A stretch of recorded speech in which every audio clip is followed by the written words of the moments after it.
समस्त भक्तों को श्री राम विजय उत्सव को की हार्दिक शुभकामनाएं।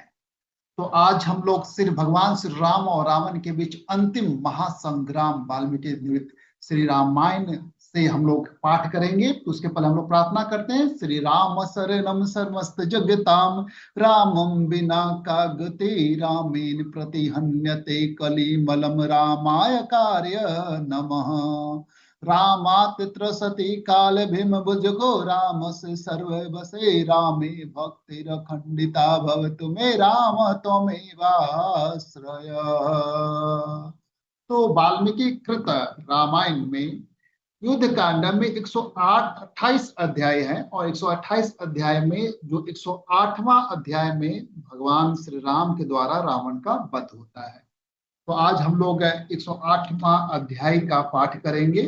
इस अध्याय में मातली ने श्री रघुनाथ जी को कुछ याद दिलाते हुए कहा, वीरवर आप अनजान की तरह क्यों इस राक्षस का अनुसरण कर रहे हैं? यह तो अस्त्र चलाता है और उसके निवारण करने वाले अस्त्र का प्रयोग मात्र करके रह जाते हैं।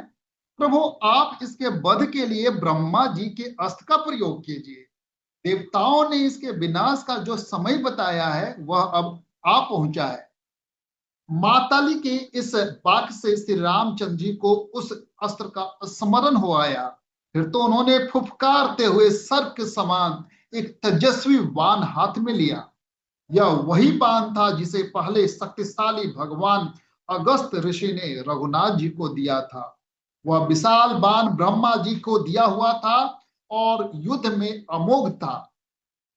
अमित तेजस्वी ब्रह्मा जी ने पहले इंद्र के लिए उस बाण का निर्माण किया था और तीनों लोकों पर विजय पाने की इच्छा रखने वाले देवेंद्र को ही पूर्व काल में अर्पित किया था। उस बाण के वेग में वायु की धार में वायु की अग्नि और सूर्य की शरीर में आकाश की तथा भारीपन में मेरु और मंदराचल की प्रतिष्ठा की गई थी। वह संपूर्ण भूतों को के तेज से बनाया गया था। उससे सूर्य के समान ज्योति निकलती रहती थी। वह स्वर्ण से भूषित सुंदर पंख से युक्त स्वरूप से जाजल वेवान प्रलय काल की धूम के युक्ति अग्नि के समान भयंकर दीप्तिमान विषधर सर्प के समान विषैला मनुष्य हाथी और घोड़ों को विदीर्ण कर डालने वाले तथा शीघ्रता पूर्वक लक्ष्य का भेदन करने वाला था। बड़े बड़े दरवाजों परिघों तथा पर्वतों को भी तोड़ फोड़ देने की उसमें शक्ति थी। उसका सारा शरीर नाना प्रकार के रक्त से नहाया और चर्बी से परिपुष्ट हुआ था। देखने में भी वह बड़ा भयंकर था। वज्र के समान कठोर महान शब्द से युक्त अनेकानेक युद्धों में शत्रु सेना को विदीर्ण करने वाला, सबको त्रास देने वाला तथा फुफकारते हुए सर्प के समान भयंकर था। युद्ध में वह यमराज का भयावह रूप धारण कर लेता था। समर भूमि में कौए गिद्ध बगुले गीदड़ तथा पिचासों को वह सदा भक्ष प्रदान करता था। वह सहायक बानर युद्धपतियों को आनंद देने वाला तथा राक्षसों को दुख में डालने वाला था। गरुड़ के सुंदर विचित्र और नाना प्रकार के पंख लगाकर वह पंख युक्त बना हुआ था। वह उत्तम बाण समस्त लोकों तथा इक्ष्वाकु वंशियों के भय का नाशक था। शत्रुओं की कीर्ति का अपहरण तथा अपने हर्ष की वृद्धि करने वाला था। उस महान सहायक को वेदोक्त विधि से अभिमंत्रित करके महाबली श्री राम ने अपने धनुष पर रखा। श्री रघुनाथ जी जब उस उत्तम बाण का संधान करने लगे तब संपूर्ण प्राणी थर्रा उठे और धरती डोलने लगी। श्री राम ने अत्यंत कुपित हो बड़े यत्न के साथ धनुष को पूर्ण रूप से खींचकर उस मर्म भेदी बाण को रावण पर चला दिया। वज्रधारी इंद्र के हाथों से छूटे हुए वज्र के समान दुर्धर्ष और काल के समान अनिवार्य वह बाण रावण की छाती पर जा लगा। शरीर का अंत कर देने वाले उस महान वेगशाली श्रेष्ठ बाण ने छूटते ही दुरात्मा रावण के हृदय को विदीर्ण कर डाला। शरीर का अंत करके रावण के प्राण हर लेने वाला वह बाण उसके खून से रंग कर वेग पूर्वक धरती में समा गया। इस प्रकार रावण का वध करके खून से रंगा हुआ शोभा वाली बाण अपना काम पूरा करने के पश्चात पुनः विनित सेवक की भांति श्री रामचंद्र जी के तर्कस में लौट आया।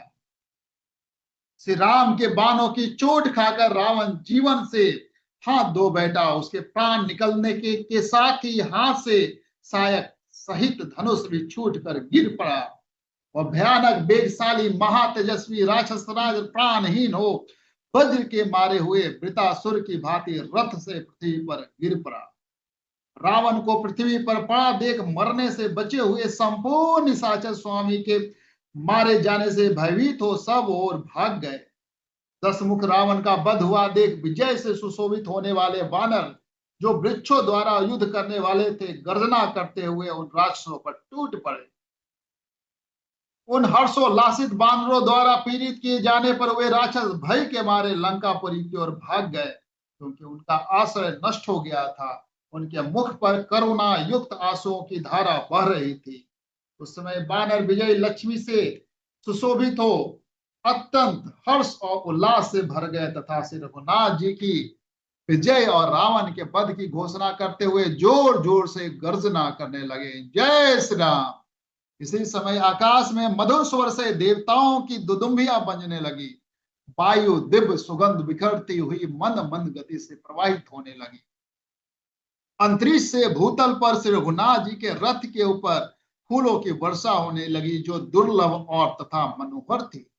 आकाश में महामना देवताओं के मुख से निकली हुई श्री रामचंद्र जी की स्तुति युक्त साधुवाद की श्रेष्ठ वाणी सुनाई देने लगी।